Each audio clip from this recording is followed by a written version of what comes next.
বাংলার স্বাস্থ্যসাথী প্রকল্প অভাবনীয় স্বাস্থ্য সুরক্ষা নিশ্চিত করছে। জাতীয় স্তরে এই প্রকল্প যখন অনন্য নজির তৈরি করেছে, তখন রাজ্য সরকার এই প্রকল্পকে শক্তিশালী করা ও সবার কাছে পৌঁছে দেওয়ার কাজ জোরদার করছে। রাজ্যে প্রায় 9 কোটির কাছে মানুষ স্বাস্থ্যসাথী সুবিধা পেয়েছে। আরও মানুষকে এই প্রকল্পের আওতায় আনার প্রয়াস নেওয়া হচ্ছে। বৃহস্পতিবার বিধানসভায় স্বাস্থ্যসাথীর বিরাট সাফল্যের কথা তুলে ধরেন স্বাস্থ্য প্রতিমন্ত্রী চন্দ্রিমা ভট্টাচার্য। আমতার বিজেপি বিধায়ক সুকান্ত পালের জবাবে চন্দ্রিমা ভট্টাচার্য স্পষ্ট করেন, স্বাস্থ্যসাথী প্রকল্পের নাম নথিভুক্ত করেছেন 8,72,57,000 মানুষ। 2023-24 অর্থবর্ষে স্বাস্থ্যসাথী প্রকল্পে ব্যয় হয়েছে 2,694,64,00,000 বেশি। স্বাস্থ্যসাথী প্রকল্পের মাধ্যমে স্বাস্থ্য সুরাহা করার ব্যবস্থা নিয়েছে রাজ্য সরকার। মুখ্যমন্ত্রী মমতা বন্দ্যোপাধ্যায়ের নির্দেশে সুরক্ষা কবচের পরিধি বাড়ানো হয়েছে।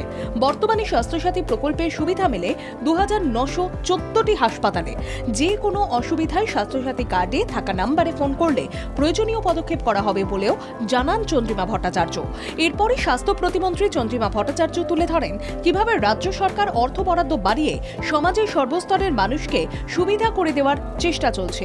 স্বাস্থ্য প্রতিমন্ত্রী চন্দ্রিমা ভট্টাচার্যের দেওয়া পরিসংখ্যান অনুসারে 2021-22 অর্থবর্ষে স্বাস্থ্যসাথী প্রকল্পে 2,263 কোটি 1 লক্ষের বেশি ব্যয় হয়। 2022-23 অর্থবর্ষে বেড়ে হয় 2,630 কোটি 56,82,000। সমাজের সব অংশের মানুষের কল্যাণে এই স্বাস্থ্যসাথী প্রকল্প যে কার্যকরী ভূমিকা নিচ্ছে তা স্বাস্থ্য প্রতিমন্ত্রী চন্দ্রিমা ভট্টাচার্যের কথায় উঠে আসে। ব্যুরো রিপোর্ট, বাংলা জাগো।